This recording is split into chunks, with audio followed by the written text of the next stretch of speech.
An upstate man scheduled to be executed by firing squad Friday. According to the Death Penalty Information Center, that's the first firing squad execution in the United States in 15 years, the first ever in South Carolina.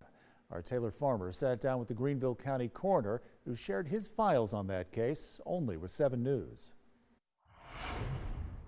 It's been more than 20 years since a man killed his ex-girlfriend's parents in their home here on East Darby Road in Taylors. This week, he's scheduled to be put to death by firing squad. In 2001, Brad Sigmon took the lives of his ex-girlfriend's parents, Gladys and David Larke, inside their home in Greenville County. Both were brutally murdered. According to the Greenville County Coroner's Office, their deaths were extremely gruesome. Mrs. Larke, you could obviously tell she had some type of defensive wounds, so she tried to defend off her attacker. Court records state the Larkes were repeatedly hit on their heads with a baseball bat by Sigmon. I remember that Mrs. Larke was actually sitting in a chair.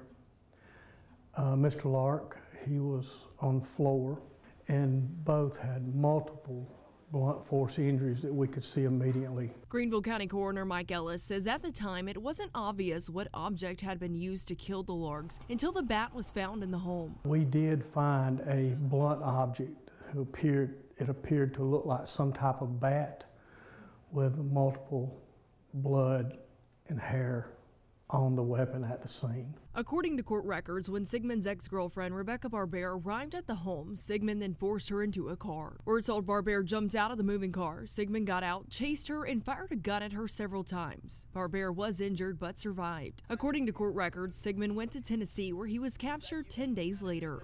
Police officers were on top of me in Greenville continuously. Those records also revealed Sigmon had been smoking crack cocaine and drinking alcohol the evening before the killings. A South Carolina jury found Sigmon guilty of 2 counts of murder in 2002. He was sentenced to death for the murders. Sigmon's attorneys filed for clemency with Governor Henry McMaster, hoping instead of death, his sentence can be changed to life in prison without parole. When asked last week if he would grant Sigmon clemency, this was McMaster's response. I have great confidence in our legal system, our system of justice in the country, and especially in South Carolina, and the law. Sigmon's execution is scheduled for Friday, March 7th in Columbia.